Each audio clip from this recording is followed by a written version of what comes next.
All right, we are live. Hello, everyone who is watching on the We Are Artemis Leadership channel. So excited to have you here and welcome, welcome, welcome. Before we jump in, I do want to see where everyone is dialing in from. So since everyone is in the YouTube live stream, please comment in the chat function. Tell us where you're dialing in from and maybe just one word to describe how you're feeling today. So as we get started, as we get ready to go, if you will, just let me know that you are here. Right into the chat. Let me see where you're dialing in from and one word to describe how you are feeling today. And while we're waiting on you to jump on, I will introduce myself. My name is Dr. Nandi Shareef. I am the CEO and founder of the Shareef Group, which is a boutique training and coaching firm that ignites the gifts and talents of global leaders to create a transformed world. I am a transformational trainer and coach, and I'm just really excited to be with you today. So happy to have you. For those of you who are just joining and just hopping on, really excited to have you. This is our July 22nd edition of our summer series for Black professionals and allies with the Coaches Against Racism and Exclusion. So really excited to have everyone here. I see Liz calling in from Boston, and you're curious. Dr. Nathan, glad to have you here. Glad that you're glad to be here too. Jim in Fort Lauderdale. Okay, feeling open. That's awesome. And then Milka, our fearless leader who brought us all together, calling in from Miami, and of course, looking forward to the session. And Milka, thank you so much for having us together and bringing us together to do this work. Really, really appreciate it. So wait, maybe just about one more minute before we jump in. So if anyone is just joining us, if you'll write into the chat, into the comment function where you're dialing in from and a word to describe how you're feeling, that would be great. So again, welcome for anyone who is just joining.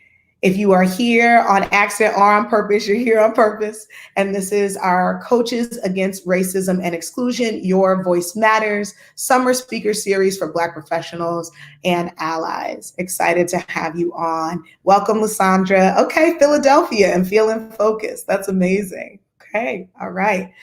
Well, no matter where you are now in the world, in the United States, or how you're feeling, I truly believe that our time together today will add extraordinary value to your life and will make your day even better. So again, welcome to our July 22nd edition of our summer coaching series for Black professionals. For all of my fellow Black professionals, I want to welcome you, and I'm glad that you're here. This is your space. Over the next hour, I want you to relax, take a load off, really listen to the things that we're going to share with you, and also ask any questions that you might have in the chat. And everything that we're discussing today is what we've used in our own careers in order to expand and experience abundance and success. And for any allies who are joining us, I'm so excited that you're here too, joining the conversation, but also amplifying Black voices. So I encourage you to take in this message, share it with the Black professionals in your life who deserve to be poured into and taken care of at this time. So as you can see on the banner that's above my head here, and also as we've talked about before, this series has been taking place all summer. And today's conversation is specifically about authoring career abundance in scarce times. And in choosing the title, I wanted us to deep dive into a conversation around the mindset that is required to have career abundance, but also to let you have the career of your dreams regardless of the circumstances that surround you at any given time. And everything that we talk about today regarding career is applicable to any domain in your life. So this is really a conversation that is as expansive as possible. So this conversation is poised to move us in a couple of ways. And I know we have a lot of coaches that are on the call that have dialed in as well. So you may have already been doing this work or thought about things in this way. And so this may just be us amplifying the message. But today's conversation is going to help us move from scarcity to abundance. So you'll learn how to shift your mindset from there's not enough to there's more than enough.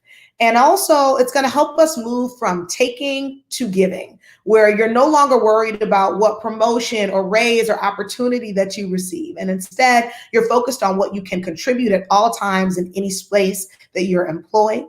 Also, from self preservation to generosity, where you'll move from viewing your career in the singular, which is what can I get and when, to viewing your career at the plural, how many can I impact by when.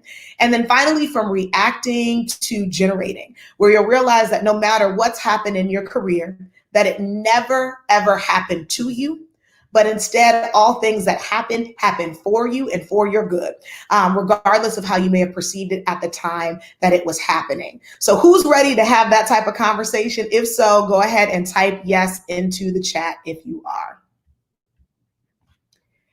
Now, I also want to say that given the breadth and the depth of this type of topic, I felt like I would be remiss if I spoke about this by myself. So I invited the woman who taught me most of what I know about coaching, who showed me what a living, breathing example of what career and life abundance really looks like. She's a master coach and transformational trainer, and she's been that for over 30 years. She's an award-winning speaker and author, and you may have seen her on the Oprah Live Your Life Tour or TD Jakes MegaFest. She's the CEO and founder of Aiming High Incorporated, and her name is Sylvia High. Sylvia, I want to welcome you today as our guest for Coaches Against Racism and Exclusion. Your voice matters. And I want to turn it over to you to welcome the group. Oh, wow. Thank you, Nandi. Such a generous introduction. And I am just thrilled. I mean, you've already started and set such a powerful context.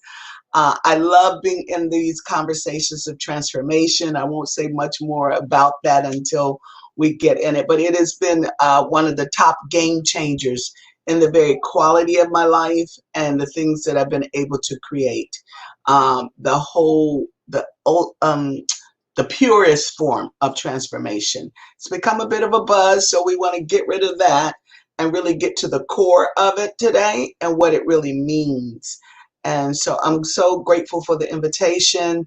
I love being with professionals and Black professionals. I've started out as a career woman and spent a great part of my life in corporate America before I started my own business. And so anything that I can share that might spark some new insights is really an honor. So thank you. And welcome, everybody. Can't wait to jump in. Thank you for that, Sylvia. So I'm excited. I'm excited for us to jump in. You know, we're at this all the time with Aiming High, having these transformational conversations, talking about abundance, and just looking at where do we always go from here, right? Because from the present moment, you can create anything. So for today's conversation that we'll have here, we're going to separate it into two parts, everyone. We're going to talk about first, abundant beliefs. And second, abundant action. So when we think about authoring career abundance, it first requires setting those fundamental beliefs and putting those in place. And then from there, taking right action in service to your dreams. So as we first explore abundant beliefs, Sylvia and I both fundamentally believe that beliefs have power. They fuel your attitude, subsequent actions, and the recurring results that you get in your life. And Sylvia and I were working on this yesterday, and she said it perfectly. She said, beliefs are the vehicle that get you to where you want to be in life or not. Because how many of us know that there are beliefs that we hold so dear, and because we believe them so deeply, we've thought them so much, they're actually moving us in the opposite direction of what we say we want. So when exploring fundamental beliefs, Sylvia and I really believe that there are 5 beliefs that when they became our truth in our careers, that they created abundance in our careers and in our lives. But before we get to those 5 fundamental beliefs, Sylvia, is there anything that you want to add foundationally to set the context around beliefs before we look at those beliefs in depth? In 1 or 2 words, they're everything. They're your key. It is the golden key. And really not like a concept, Nandi, but a belief is truly a vehicle. That's not, and I want people to land on that. My beliefs are my vehicles from point A to point B. right? And your beliefs will expand you or they will constrict you. And Mhm. the beauty in them, most of all, is that they're not fixed. And where the collapse goes for most of us as human beings, we treat our beliefs like they're facts. And the moment you treat a belief like a fact, then you're stuck in that place. And that's such a ripoff given the way our divine design is as human beings.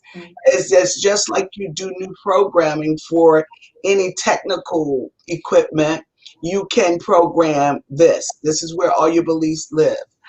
And that is a gift to each of us. So I'm always asking and taking inventory of my beliefs. Do these beliefs that I currently hold, will they get me to where I want to go?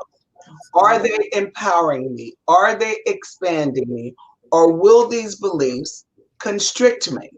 And Mhm. we hold the key to redesign them and update them at any given moment. I think a question we want to ask people to ask themselves as you take an inventory, which is something we don't usually do, take an inventory of our beliefs and we don't update our beliefs. Like people get crazy. I just talked to someone yesterday. She said, "Oh my God, I can't believe it. I was walking around with the iPhone 4 and Mhm. they're on the 11 now." So how many of you are in that version of the 4? Your beliefs, unless you use the iPhone, are, a 4 and the world is at an 11 now. It's everything. So I can go on and on. I'm just going to stop there. But they are everything. And the beauty is we have the key and we can update them at any time. At Mhm. any time. Mhm. Absolutely. In the middle of something that another belief created. Yes. You can update it. I don't like the results that belief created. I'm gonna change it again and again and again. We're constantly in authoring. I love that, Sylvia. I love Mhm.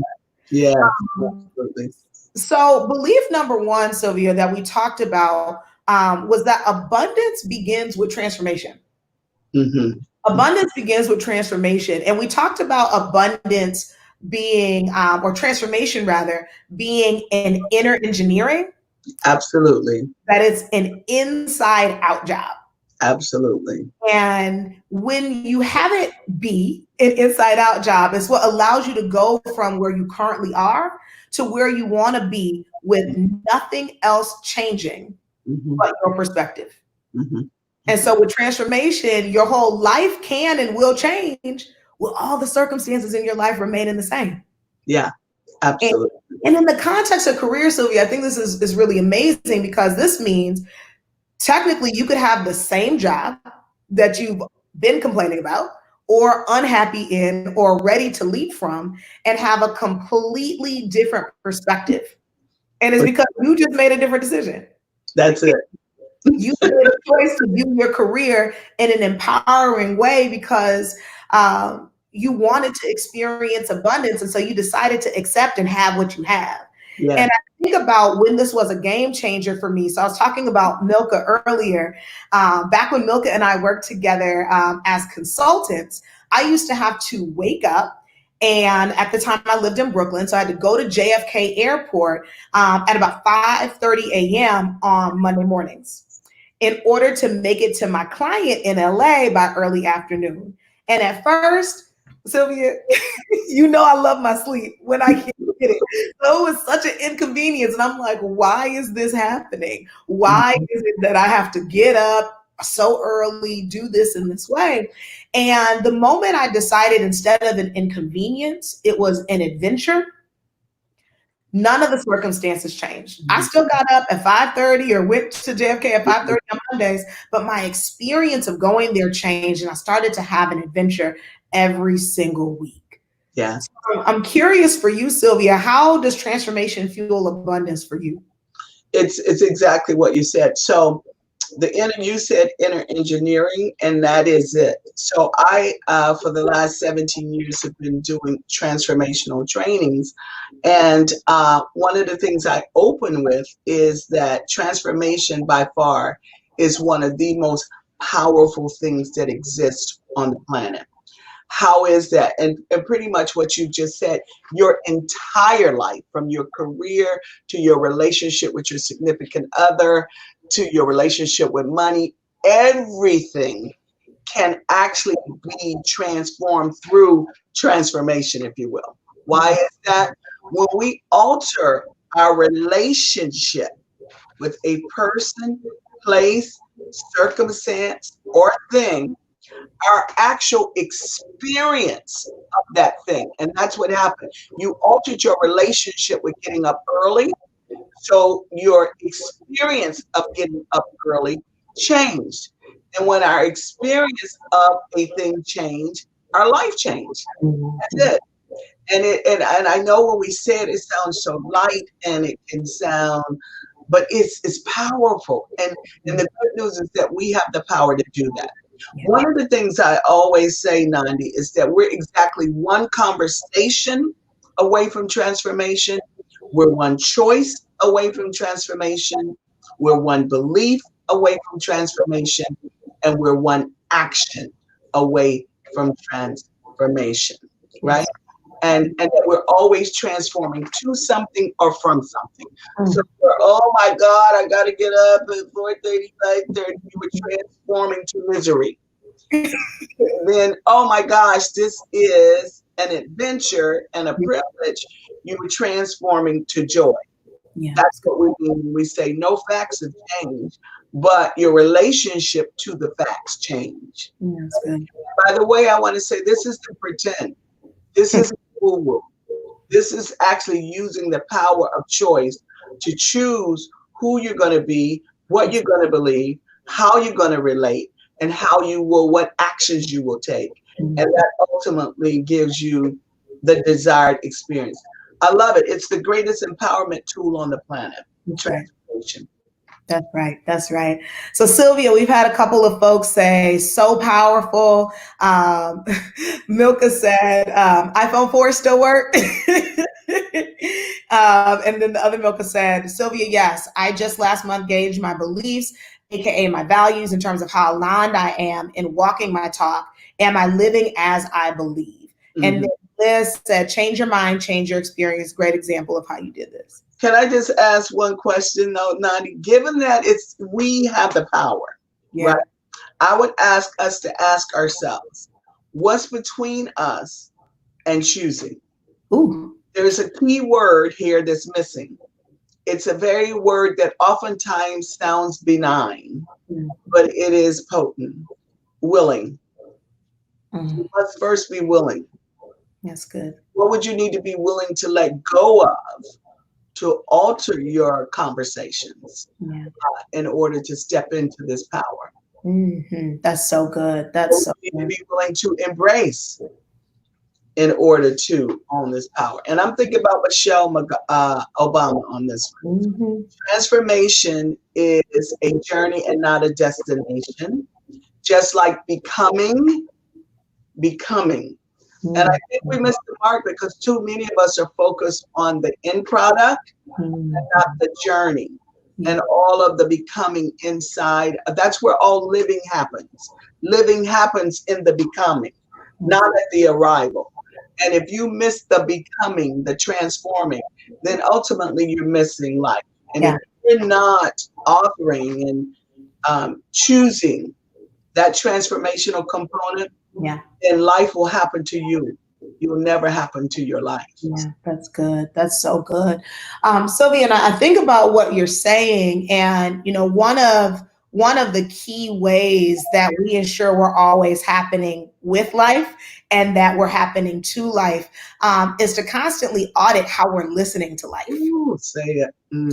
And that belief number 2 that we talked about is that abundance requires new listening. It's an imperative. And whether it's, folks listening to our talk today or in their careers, their own thoughts about their jobs, a request from their manager or feedback from their coworkers, if they listen in the same way they've always listened to those things, they'll get the same results that they've always gotten from them. So every time for me as a manager in my former positions and as a coach, if I'm working with a client or working with a direct report, every time somebody gave them feedback, If I had someone that I was coaching and their experience was, hey, this person is picking on me, that could have been true, but that wasn't the point because they're missing the opportunity in what was shared. So if you're exercising new listening, whether it's to feedback in your career, in your life, you should ask yourself, we should ask ourselves in every circumstance, what can I learn here? What is this here to teach me? And Mhm. if we ask ourselves those questions, we'll never leave any situation feeling as if it was counterproductive or a waste of time. We'll always get something out of it. So, Sylvia, I remember my first year in my last corporate role, my first manager gave me some pretty scathing feedback about creating unrelatable deliverables because of my PhD education. Now, was that terribly biased feedback? Yes, it was. But what did I do after I got upset about it and got over myself? I found the truth in it. I found my truth. And my truth was I do have a PhD. And because I was trying so hard to fit into the culture of what I thought worked at that company, I was forgetting that I always published the same sort of articles that my employees were reading in Harvard Business Review every single day, and that I needed to embrace that and bring that expertise front and center to what I was doing at the company. And so when I changed that and I had really new listening for that feedback, it created monumental opportunities for me. And from that, bringing that PhD and all that expertise, I built my own coaching ecosystem for the company and ended up delivering live trainings for it in over 7 countries. That's So awesome. I'm curious for you, Sylvia, where have you seen new listening amplify abundance in your career, in your life? Right now, in the middle of COVID, you know it. She's setting me up for you all. We have a standing relationship. So I would say for at least 30 years, I've had a listening about technology, right? That, oh my gosh, it's a pain in the butt. I know, I'm a high touch person and the world is high tech. And so I've been in a yin and a yang with that. And COVID hit. I'm sick of the word pivot. So I choose to say I made a profound shift that technology is incredible. It's going to be my vehicle to the global impact that has been in my vision for my business for years. And in less than, I don't know, what has it been, 3 months, 4 months, I've done, I don't know, a half a dozen corporate trainings via technology and my coaching clients that my whole business has been moved from a live business to a online business, right? And is flourishing quite well in just this short period of time, right? And that was because I shifted my listening. I could no longer, I didn't have the luxury to be annoyed with the high tech world. I had to shift and create a new paradigm and create a new listening around technology. So one, we want to examine our own listener. I come to every party though when it's live and someone is speaking. What do I have to learn? I believe teacher and student is necessary at all times. And I am a much better student than I am teacher, and I'm a great teacher, right? Because I know all my expansion is in my listening from what can I learn, what's new, what can I be taught. While that listening, my own listening is critical for the relationships to flourish, careers to flourish, you must speak to other people's listening. So your passion with your career, the example that you gave, at first you were speaking to your listening, your ideas, what you wanted to do, and you were missing the mark of your manager's listening, right? And when you could tap into one, I'm not a threat. I'm here to be a contributor. Here's how I want to support you. This is how I want to flourish the department. This is how I want to support you as my manager. They could hear you. They can't hear our folks, children, bosses, loved ones can't hear when you're speaking to your own listening. So you got to keep expanding your listening so that you're continuing to grow, right? And listen how other people listen. Yeah. You can listen, my boss is threatened, or my boss is experiencing me as being insubordinate, or my boss is listening, their job is at stake. Then you can be more effective in speaking to them so that you causing being a bridge versus a barrier. Yeah. So Yeah. there's so much more we could say about that, but we have such a short period of time. But you could spend days just on the power of listening. You, Yeah. yeah, you got two ears and one mouth for a reason. That's So right. my grandmother used to say, double up on the listening, dial down on the talking. And if you haven't listened, a person's listening, you don't even know what to speak. You don't even know what to talk about. That's You good. talk about what you want to talk about, and Yeah. it may not be, it's just so much. But most of my growth has been in my ability to listen, my own listening. Yeah. There's two domains, key domains that most people listen the world from: possibility, no possibility.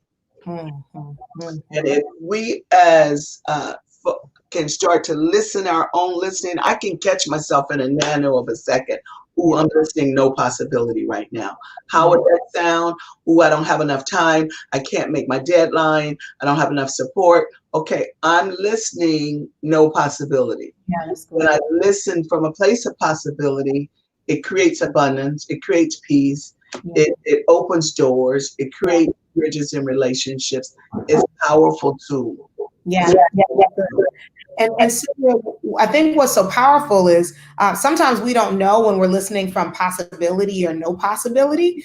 And so it's a great place for all of us to check in with. But also sometimes we don't know because it's masked as our beliefs. So if you were always good at athletics when you were younger and now you're older, but you got on the basketball court and you're really, really good, you're saying, oh, there's this possibility and it existed because it was already good, but you're not thinking about it because it's something that you've always been good at. And in the same way, if you have always felt like and had the belief that you're not enough, your listening will sound like not enough every time you show up at work, every time you get a performance review, every time you have something and you hear some feedback that is not what you would expect. And so Absolutely. checking in on, is it possibility or not possibility? And if you can't figure that out, what are the beliefs that are actually driving the conversation that's informing or framing your listening to whatever feedback you're receiving or whatever situation you're in? That's such a great tool, Nani. And that's what will drive it. Like I have always listened the world a yes. I'm a yes, Yeah. Yeah. Ooh. right? And the only time I'm a no is when I'm saying yes to something better. Mm. That's the Mm. only time you should be a no. I come to a conversation as a yes. I can identify people in a second. I go, okay, this is a no person right now. I call the airlines and want to change my ticket, and I'm clear that I don't want to pay that change fee. I'm not paying it, and nor do I want it. So I can hear from their hello. I go, oh, sorry, hang up, and I might do it a dozen times Yeah. until I get that person, and I go, okay, there's my yes person. And I go in the conversation with them, and they go, "Oh, well, Mrs. How we're supposed to charge you?" I go, "I know." Okay, well, this time we'll do it for you. You Yeah. can hear it. But we all have it. We all have our own framework, like you said. Do I Mm. believe that the world is abundant? I believe that people are good. I believe that I can trust people. I believe that I'm good at this. I don't believe I'm good at that. I don't Yeah. think I'm enough of that. And Yeah. whatever those beliefs are will definitely drive our listening. And that's where we have to go back to step one. Mhm, Nine mhm, belief. mhm. Thank you for that's Really, really powerful. So Sylvia, there's a question. How should questions I ask be framed to make sure that I'm listening from possibility? Oh gosh, that's so funny. And I'm laughing because my first book is called The Little Book of Big Questions, A Journey in Self-Discovery. That is good to question your questions, right? I have a deep belief that high yielding questions are going to get you high yielding answers. Low yielding questions will get you low yielding answers. The two distinct ones is up until COVID, I never have believed in a why question. That's the only time I've done a training where I've asked people to ask why. So the moment you say why this is happening, why are they doing this to me? Why are they treating me mean? Why do I keep starting and stopping? That is for sure an analysis paralysis question. It's just Yeah. to give you information that you rehash, right? Also, the problem with that question, whys are backwards focus. It's focused Mm. in the past. You want to ask yourself, what is this to teach me? Yes, good. What am I to learn? How can I use this? So be mindful about the quality of the questions that you're asking yourself. I hope I'm answering their question. Yeah, And I think I live in a why and a what. What did this come to teach me? How can I use this? How can I grow from this? yeah. Um, You live in a what and a how. And the yeah, only time yep, you asked why was in COVID because yeah. you felt like Oh, it was and authority. it was a potent question, and everybody still can ask themselves this: why is COVID happening at this time on the planet? That's one question that I think will serve. And the other why question, only as it relates to COVID: why is COVID happening in my life at this time? That's good. And that had me author COVID versus it authoring me. That's good. That's so Yeah. good. That's so So good. stay away from why, except if you're thinking about COVID, and What and how? what and how. They That's go. good. Mhm. That's I have good. 3 questions, Nandi, that I think is very valuable that I ask on a routine basis. Mhm. What's working? What's not working? Yeah. Right? And what can I do differently? Yeah, that's great. That's great. That's great. Sylvia, so Sylvia's book is called The Little Book of Big Questions. So that Yeah. was a question that came up, The Little Book of Big Questions. And they can, if you want to buy it, you can purchase it on Amazon, correct? Yep. Yep. Okay, excellent. And there was a question around, I'm looking for it now. Around what if people are fearful and being too open, that they may get feedback directed to them or just kind of by opening themselves up, what if something negative happens from that experience? And I actually think that belief number 3 talks about this a little bit, which Okay, let's go. is abundance demands 100% responsibility. Hallelujah. And this one can be really painful, y'all. And I want to preface this by saying, in terms of 100% responsibility, of course, things happen to people that should never happen. In fact, this country was built on the backs of systemic racism, and the effects are powerful, palpable, and pervasive today, as evidenced by the current state of where we are and where the world is. However, when we talk about abundance in your career or your life, you can never hand it over to anybody else. It can't be up to a company to acknowledge or promote you, someone to give you an opportunity. You must decide that it's yours, that you get to have it. If it's to be, it's up to me, and that you'll do whatever it takes to get it. So, with that same manager I referenced earlier, I was clear that I was, as you talked about, Sylvia, going down a complete path of misalignment with him. And Yes. I really felt like he was treating me wrong, but making him wrong was not getting me the results I wanted. So I asked myself, Nandi, if you were 100% responsible for this relationship, how would you show up differently? Mm. So I managed up well. I focused on his communication style, how he liked to receive information, what he needed for his manager to view him in a positive light. And once I built that trust with him, I pitched projects and soon after was able to launch them and received a career change and promotion. And when we spoke in my next performance review where I got the promotion, he showered me with praise. He said that I had really changed. But I actually hadn't changed. And you know that, Sylvia, I hadn't changed. I was the same person with the same ideas, but I stopped waiting on him to turn on the light in our relationship. And instead, I brought my own. Yeah. So for you, what's the lesson in 100% responsibility? Oh, wow. Oh, gosh. Okay. So here's the deal. We really are 100% responsible Mhm. for everything.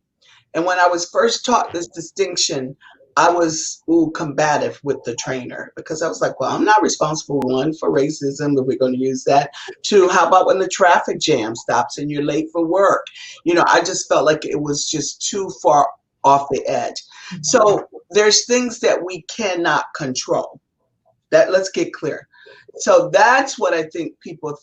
So if I risk and I open myself up, oftentimes we also want to control the response that we're going to get from others. You Yes. have no power on their response. Your point of power is always on your end. So most people think of responsibility as duty obligation. Yeah. From a transformational paradigm, the way I look at and we look at responsibility is called your power and ability to respond. Yeah. And no one can ever take that from you. Even if someone is being aggressive, even if they're being negative, even if you open up with good intentions and they came back, your boss or whoever it was came back with a very negative, if you would, reaction, you still, only if you relinquish your power at that point, Yeah. will they have the power. Come on. The key is not to be in reaction, but to be responsive. Mm. And that's the power and ability to respond. Now, let's get real. When emotions are high, logic is low. Now, if I really kept it real, I say it this way: when emotions are high, logic is in the toilet. My emotions are high, all this transformational stuff, I'm pulling hard to operate from that place. You've got to remember, what's my point here? Am I looking to be right, or am I looking to get my way? Yeah.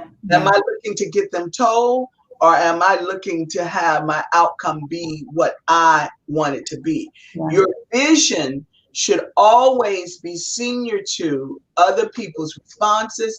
Your vision should be senior to your circumstances. And when you can keep your eye on your vision, it will drive your ability to respond accordingly. Yeah. Right?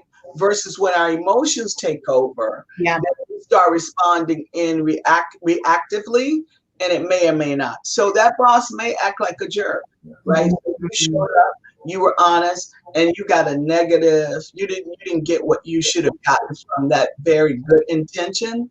Yeah. Now is where mastery comes in. That's right. Mastering your own fate, so to speak. And you hold the cards by owning, okay, and this is the inner dialogue right now. You're listening. You got to listen. You're listening in real time. See, these tools have to be used in real time when emotions are high. They're on your nerve. You really want to say some other stuff and you want to pop your neck a couple times. Don't. Say, I refuse to give my power away.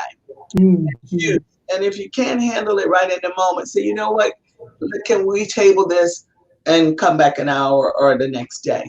Yeah. So I said a lot, using your power and ability to respond. That's what responsibility means. Respond and don't react. Let your vision be the driver of how you respond and why you respond. Yeah. So my commitment is to get my way and not to necessarily get my point. Ooh. I used to, when I was not as mature and wise, I would be trying to get my point. I don't care about the point. I want my outcome. So what's going to get it for you? Oh, that's so good. That drives how you respond. Oh, that's so good. And Sylvia, I think about all of us, in our own ways, no matter what career we're in, we like to create. We may not be entrepreneurs, may not be artists, but we are creator. Yeah. And in being creator, it would require us to not be in reaction, but to generate. And so being in a place where you have the responsibility or the ability to respond, as you talked about, allows you to be in a place of generation, which allows you to be in a place of creation. And so it's a fertile soil that you can actually create any possibility out of. Where you're in reaction, it's like trying to plant something in concrete. It rarely works. And if it works, it was a fluke. So I think that that's so powerful. I think it's so powerful when we consider responsibility. So I want to move on. One more thing, and then we're going to move on. And the backdrop should be contribution. And everybody should write this down. All communication at all times, our intent when you operate, Michelle, when you go high, don't go low. Keep all your communication, even in the point of conflict, it should be a contribution. If you can have your intentions, even when you've been offended by that boss, how can I be a contribution to this situation to move it forward? Then what you're going to do is going to be far more effective. Yeah, that's so good. That's so good. So Sylvia, I'm going to bundle beliefs 4 and 5 so we can move on to talking about action. Okay. I'm still going to react to beliefs 4 and 5. So belief number 4 is abundance is possible. and then in parentheses, for me. So sometimes, we'll look at people like Bill Gates or Oprah Winfrey or Jeff Bezos, and even celebrity entertainers, and we'll say, wow, look at what they have. And the emphasis will be on they, because something like that could never be possible for us. But in order for abundance to show up in our lives, we have to believe it's possible. So for me, I had no idea how or when I was going to become an entrepreneur. When I talked about it at the age of 18, I just knew I wanted to. And so I said it out loud and repeated it for 14 years until it actually happened. But of course, it didn't just happen, right? All of the events in my life, the twists and the turns in my career led me to this point. But I had to believe that all of those things, no matter how hard or how dire, were eventually taking me to that point, which also happened because of belief number 5, which is abundance thrives where scarcity fails to exist in your mind. Yeah. So I sneakily titled this session In Scarce Times because it was provocative, but not because it was true. Because scarcity is only a perspective. It's a way of perceiving a situation or a circumstance as if there's not enough there.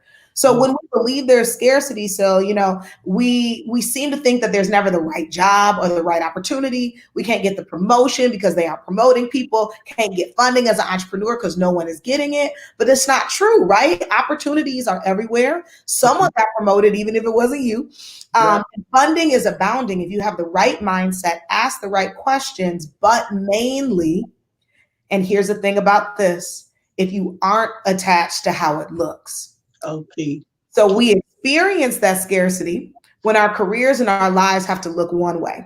And when we open ourselves to the possibility that it could look a million different ways, opportunity could come from a different team, promotion could be moving to a different company, funding could come from someone you met a day after you were laid off from the company you were scared to quit and take a risk on your business. Okay, that's personal experience. Yes, mine too. So I'm curious, how did you master the belief that abundance was possible for you, and how did you annihilate scarcity in that conversation? Man, so that goes back to beliefs. I don't even know, to be quite honest on this one. I didn't even need to be taught that. I came here like that. So I want to own that. I resent that so many people, so often friends of mine, because life always, quote unquote, turns out for me, they would like to say, oh, Sylvia, you're so lucky. Well, first of all, I don't believe in luck, right? It is my truth. It is my truth. Now, this is a spiritual component. I believe in God, and God is infinite. And I am one with the ultimate creator. I am one. I share that same DNA. And as you know, I do this women's conference. And just last year, give you a quick story, I was on the plane weeping with joy about how great, once again, the conference had been my 5th year. And I said to God, God, I am so embarrassed to even say to you, how is next year going to be better than this year? Because I've been saying that since the first year. And in the middle of my tears, that inner voice that I happen to know to be the voice of God says to me, I made the ocean. Period. So, in other words, he said, don't even look at my snow-capped mountains. Don't even think about the life force in the ocean. Don't even look at yourself, which is a miracle. But I made the ocean. So not like as a concept, but one of the facts that I live by, that life is abundant and infinite. And I believe in good. And I believe that I am entitled to an abundant and prosperous and joyous life. Effortless with ease, impacting millions, making millions. I believe that, right? There's a question I had, though, before I come to really own it. It was a concept. That's what I mean when I say not like a concept. Abundance was a concept for me. But the reality sunk in, and I was thinking about a vision, and this question came to me, and I would offer all of us to think about this when we want to put Michelle Obama or Bill Gates or somebody else on a pedestal. You want to ask another question, why not me? Why not me, right? And I focus on what is versus what isn't, what can versus what can't. All of my careers, every new job that I've ever gotten for a series there was in the worst economy. I'm sitting now in something called COVID. I don't think we've been in it 3 months. My entire business was a live business. You know that, Nandi. I did some one-on-one coaching, but most of it, people from around the globe would come and sit in a room and I would deliver trainings. Okay. And I have done more business and made as much money in COVID, the little black woman, right, with her own business. Mm-hmm. It's a live transformational work that quote unquote people don't have to have. Yeah. It's flourishing. And why is that? It's my belief that, Mm-hmm. I said, okay, what's the opportunity here? Quickly got over my conversation about technology. Right. And then, I know I'm a contribution and I have something to share. Yeah. So those things, I think if we put all that together, know that you're a contribution. Don't ever look for a job. I've never looked for a job. I go to contribute. Yeah. You sit in an interview and you speak from really not like a gimmick, not like a trained message, but you know what? I read my own resume, by the way, before I ever went in a job. So I was abundantly clear about what I came to contribute. And then I looked at what the organization was looking to do and how can I authentically align. Mm-hmm. And coming from a place of contribution and that I have abundant gifts to share. I'm not the be all end all, but I'm certainly a big plus Yeah. what you're looking to do. And it's just worked for me. And be a giver. I'm looking to give. If you want to flourish, help somebody else flourish. Yeah. I Yeah. try to help as many people as I know have their business flourish, even people that's in the same business that I'm in, Yeah. right? And I can't go wrong. It's more than enough, and that's not a cliche. Yeah. It's That's good. infinite. It's infinite. Opportunities is infinite. Wealth is infinite. There's no limit. We Mm-hmm. are our limitations. Yeah, That's yeah, it. I love that. I love that. So, Sylvia, we've got 13 minutes left. Oh God, I did Go it through again. and we Sorry. do this, y'all. Sylvia and I train together all the time, and we I'm not get so talking excited in the anymore. conversation and in the contribution. But we want to talk about the second part of this conversation, which now that we've got those foundational abundant beliefs, there are abundant actions. And there were 4 actions for us, Sylvia. I don't think we knew them at the time, but we use them in order to create abundant careers and lives. And so the first action is authoring. Hello. So in the transformational world, we talk about declaring a vision so big that we'd be willing to withstand the challenge of redesigning our lives. And authoring is all about deciding where you're going. You're writing the book ending before writing the rest of the book because as my coaching partner Kevin would say, you know that you're the pen, the paper, and the ink. Oh, absolutely. I So love it. authoring is standing in the future of your career and life that hasn't happened yet. And I didn't know I was authoring. All I knew was I was miserable at work 8 years ago. And I ran across an article that prompted me to forecast my career.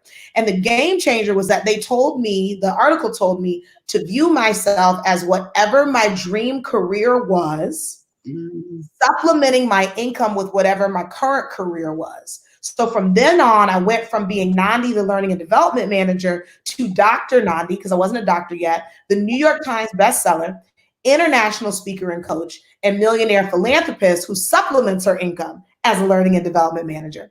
And when I tell you my life changed because I began to author that, not only did I author that, but it actually has been happening. A few more of those milestones to go, but I'm well on my way.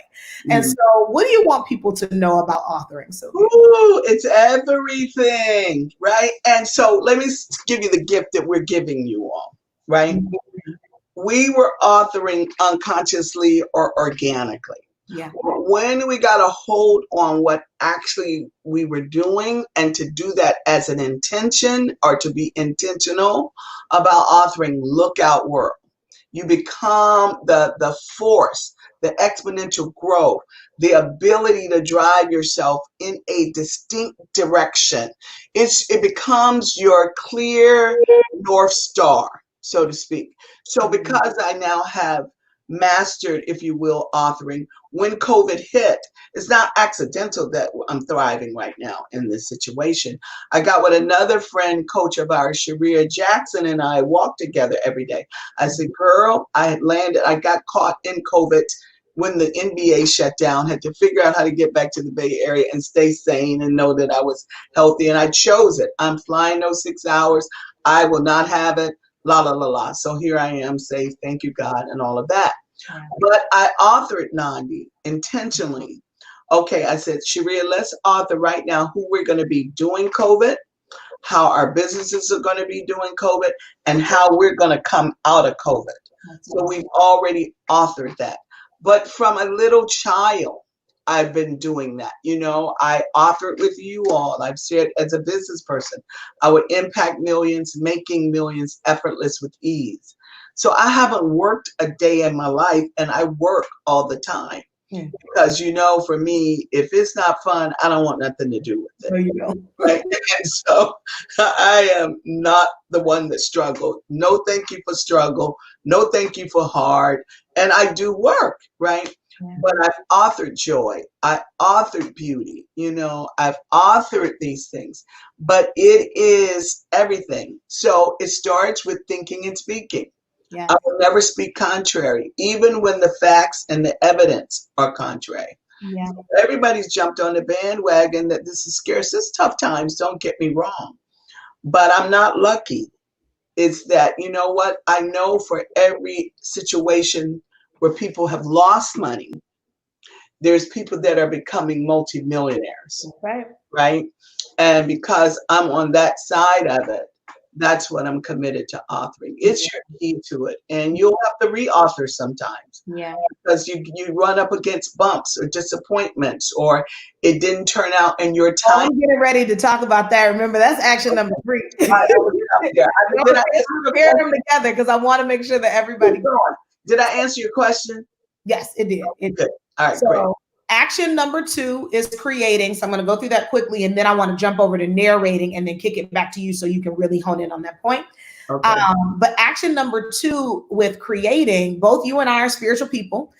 So we believe in the saying that faith without works is dead. So you can project a vision and you can author all you want, but if you're unwilling to do the work, it doesn't have to be or feel like work, but if you're unwilling to do the work, to create what you say that you see, you'll never have it. So for me, it took big work to get here today as a thriving entrepreneur, choosing to be in corporate for 12 years, following my MBA, leading, managing teams, getting my PhD, coaching certification, working nights and weekends, extra jobs, supplementing my full-time income so that I can have a nest egg and a safety net to become an entrepreneur.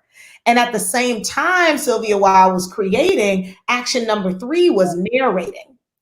And that narrating was probably most important. It's the most important action out of the 4 that either sent me backward or propelled me forward at each point that I just talked about.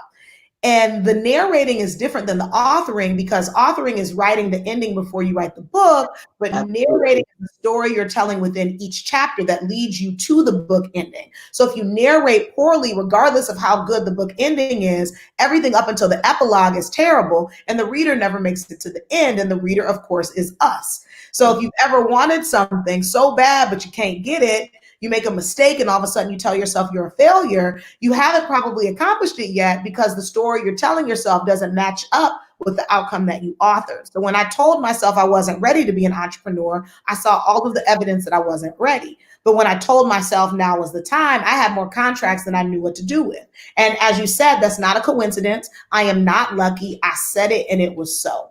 So Sylvia, what role has narrating played in your experiences to be able to author your life and create your life results? It creates your life. Yeah, that's good. I want you to hear that. Narrating creates your life. Remember, life is in between the dash. Life is getting from where you are to where you want to be. That is life. And so whatever you are saying in between, it's the fabric, it's the quality, it's the seasoning, it's the flavor, it's the quality, it's joy or it's pain. It decides if it's going to be good or bad. It's exciting or it's not. It's detrimental or it's a learning curve.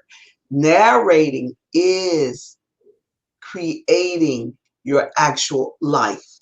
Yeah. It's your quality. It determines the very quality of every experience you're having. And it's the fuel, it's the actual fuel that keeps you going or has you stop. Mm-hmm. Mm-hmm. And it's how what you narrate about every, and I use Lolo Jones, and I don't have the time to tell the story, but you can look up her story. Olympian, been 4 times, didn't win the gold, switched from being a track star to get this, a bobsledder. Yeah. She holds all these titles that people have never held. 2 times, I forget what it is, NCAA. I'm not a sports person, but I was so inspired. And folks ask her, well, how do you keep going 4 times to the Olympics and then switch over and do this? She says, it's what I tell myself at the end of each race.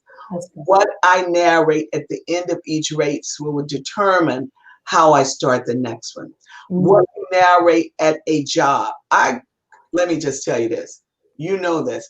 I quit and got fired from every job I have ever had in my entire life. And the only reason I ever quit because I was beating them to the punch because I knew they were getting ready to fire me, right?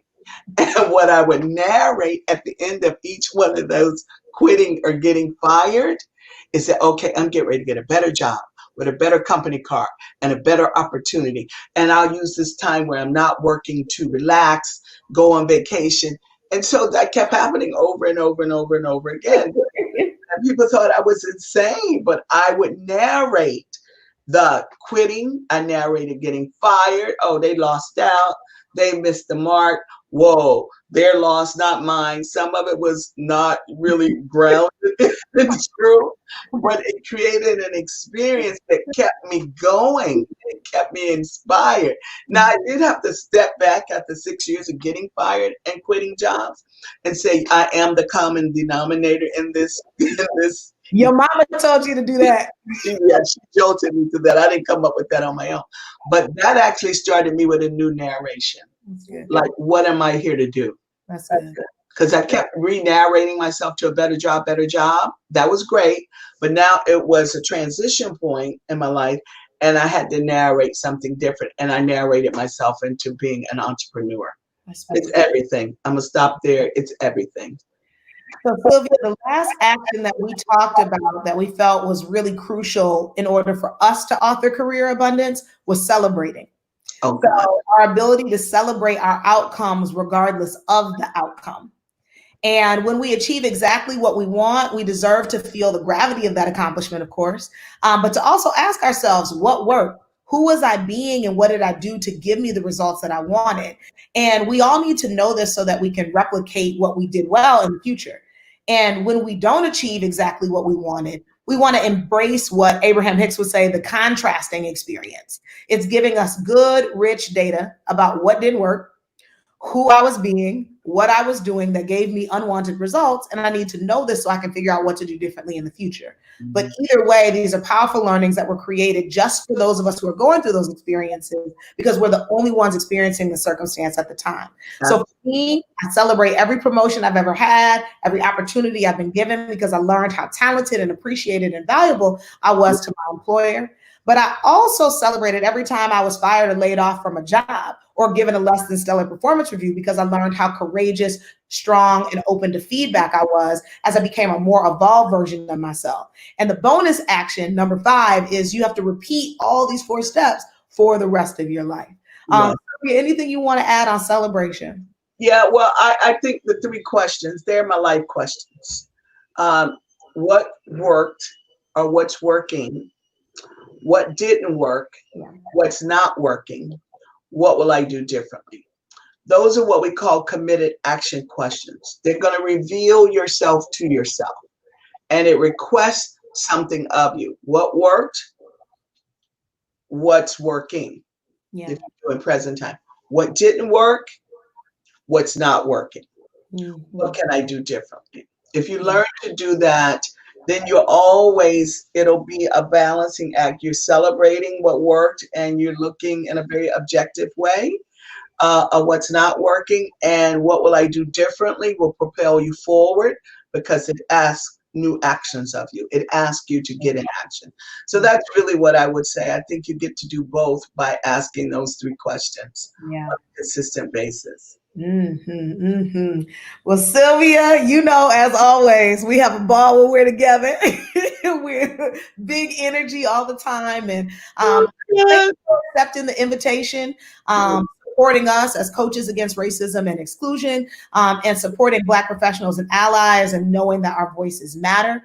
I do want to say to everyone who's still viewing or who watches this in retrospect, if you want to connect with Sylvia, please visit aiminghighinc.com. All of her services are there. And in addition, you can find her site for the I Am Woman conference that she talked about earlier today. That's happening digitally this year in the last weekend of September. So please, if you're interested, ladies, go and sign up. And if you're just interested in having a conversation with Sylvia, Sylvia is the coach's coach, if you all haven't picked that up already. So if you want to email her at sylvia@aiminghighinc.com to set up a 15-minute discovery call on how she can help you or your company, please do that. And then, of course, if you want to connect with me, you can find me here with CARE, Coaches Against Racism and Exclusion. But you can also visit me at nandishareef.com or send an email to nandi@nandishareef.com to set up a discovery call with me too. So again, thank you everyone who joined us live. Thank you everyone who will be looking at this after it's already happened around our conversation on authoring career abundance in scarce times. And now we know that those times actually aren't very scarce. Thank you so much, Sylvia. Thank you. It's been a joy. Much love, everyone. Yes. Take care, team.